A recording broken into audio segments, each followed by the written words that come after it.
दोस्तों मैं गोविंद मानी आप सभी को बता दूं कि नवोदय विद्यालय कक्षा 9 का जो प्रवेश फॉर्म है, एग्जाम प्रवेश फॉर्म है, वो शुरू हो गया है। लेकिन गाइज इसकी लास्ट डेट क्या है, ऑनलाइन फॉर्म भरने की अंतिम डेट क्या रहेगी, इसका ऑनलाइन फॉर्म कैसे भरते हैं और उसके साथ में इसका जो सिलेक्शन टेस्ट होता है वो कब होगा। तो आज की इस वीडियो के माध्यम से मैं आपको एक एक जानकारी इस वीडियो के माध्यम से मैं आपको बताने जा रहा हूं। तो दोस्तों जानकारी अच्छी लगे तो इस वीडियो को जरूर लाइक करना और चैनल पर नए तो चैनल को सब्सक्राइब करके मुझे थोड़ा सपोर्ट जरूर करना। अब आपको सबसे पहले इसका जो शेड्यूल है, इसकी जो अंतिम डेट है फॉर्म भरने की, वो आप देख सकते हैं। लास्ट डेट फॉर रजिस्ट्रेशन यानी कि जो लास्ट डेट है ऑनलाइन फॉर्म भरने की वो 30 अक्टूबर 2024 है। इसके साथ में जो ऑनलाइन फॉर्म है वो शुरू हो गए हैं, जो आप 30 अक्टूबर 2024 तक आप ऑनलाइन फॉर्म भर सकते हैं। लेकिन गाइस इसके आवेदन फॉर्म में अंतिम डेट में किसी भी प्रकार की संशोधन से संबंधित डेट जारी की जाती है तो आपको इस चैनल के माध्यम से आपको बता दिया जाएगा। तो दोस्तों इसका जो टेस्ट होगा, date of the selection test फरवरी 8 यानी कि 8 फरवरी 2025 को इसका टेस्ट होगा। ठीक है, अब मैं आपको बता दूं कि इसका जो ऑनलाइन फॉर्म है वो कैसे भरा जा सकता है।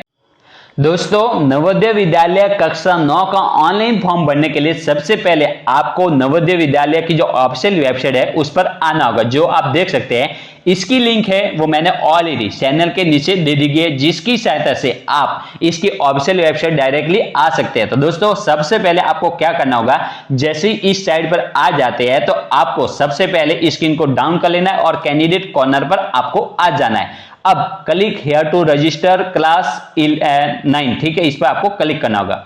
जैसे इस पर क्लिक कर लेंगे तो आपके सामने ऑनलाइन फॉर्म है कक्षा 9 का, वो खुलकर ओपन हो जाता है। तो दोस्तों सबसे पहले आपको सिलेक्ट द स्टेट क्लास 8 यानी कि जिस कक्षा में 8वीं में पढ़ रहा है उस स्टेट का आपको नाम सिलेक्ट कर लेना है। यानी कि मान लीजिए कि कैंडिडेट राजस्थान में पढ़ रहा है तो राजस्थान को सबसे पहले सिलेक्ट कर लेते हैं। उसके बाद में दूसरे नंबर पर आपको जिले को सिलेक्ट कर लेना है, यानी कि किस जिले में पढ़ रहा है उस जिले को आपको सिलेक्ट कर लेना है। मान लीजिए कि सिरोही, ठीक है।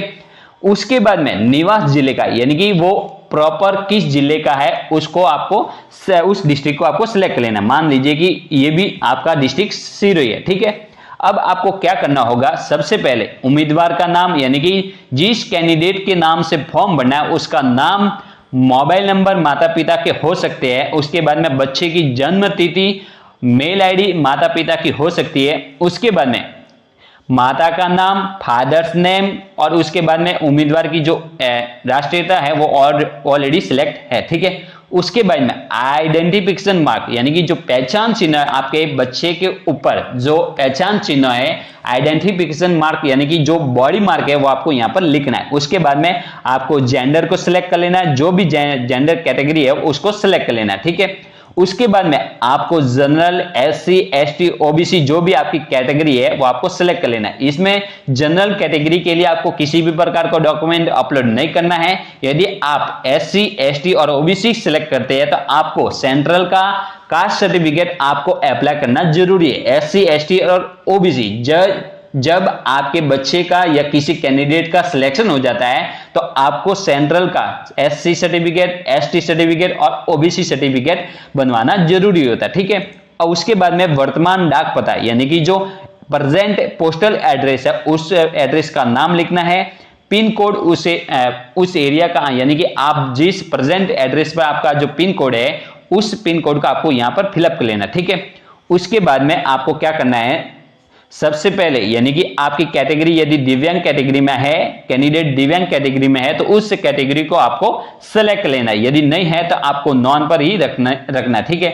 उसके बाद में आपको रीजन यानी कि आपका जो धर्म है उसे सिलेक्ट कर लेना, जो भी धर्म है आपको उसे सिलेक्ट कर लेना। यदि आप हिंदू है तो आपको हिंदुइज्म आपको सिलेक्ट करना होगा, ठीक है। उसके बाद में आपको क्या करना है, सबसे पहले वार्षिक आय, माता पिता की जो भी वार्षिक आय है यानी कि माता पिता 12 महीने में कितनी इनकम, माता पिता की कितनी इनकम है 12 महीने की, ठीक है, वो आपको यहाँ पर फिलअप कर लेना है।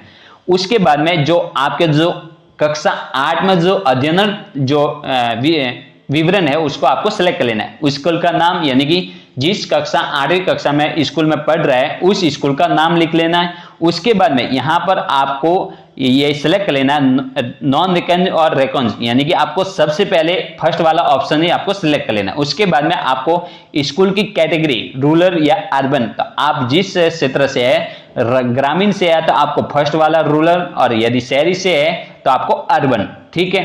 उसके बाद में आपको जिस माध्यम में 8वीं कक्षा में अध्ययनरत है, यानी कि किस कक्षा में, किस माध्यम में 8वीं कक्षा में पढ़ रहा है उसे सिलेक्ट कर लेना, ठीक है। यानी कि हिंदी माध्यम में पढ़ रहा है तो हिंदी माध्यम में, इंग्लिश मीडियम में पढ़ रहा है तो इंग्लिश मीडियम को आपको सिलेक्ट कर लेना है।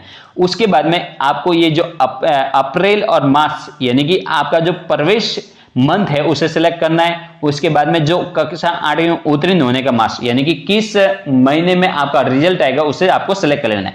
ये आप सिलेक्ट नहीं करोगे तो भी चलेगा, आपको ये सिलेक्ट कर लेना है, यानी कि आपने किस महीने में आपने एडमिशन लिया था उसे, ठीक है। यानी कि आपने 8वीं कक्षा में किस मंथ में आपने एडमिशन लिया था उसे आपको सिलेक्ट लेना है। उसके बाद में आपको क्या करना है, उसके बाद में कैंडिडेट का फोटो, कैंडिडेट के सिग्नेचर, और उसके बाद में जो लास्ट ऑप्शन है माता पिता के सिग्नेचर, यानी कि माता अभिभावक है तो माता के सिग्नेचर, पिता अभिभावक है तो पिता के। उसके बाद में आपको प्रीव्यू और अवलोकन करके आपको सबमिट पर क्लिक लेना है। सबसे पहले आपको सबमिट करने से पहले आपको इस एप्लीकेशन फॉर्म को चेक कर लेना है। एप्लीकेशन फॉर्म को चेक करने के बाद में संतुष्टि होने पर ही इस एप्लीकेशन फॉर्म को आपको सबमिट कर लेना है। तो दोस्तों, जानकारी अच्छी लगी है, मुझे उम्मीद है कि यह जानकारी काफी इंपॉर्टेंट भी रही होगी और काफी लाभदायक भी रही होगी।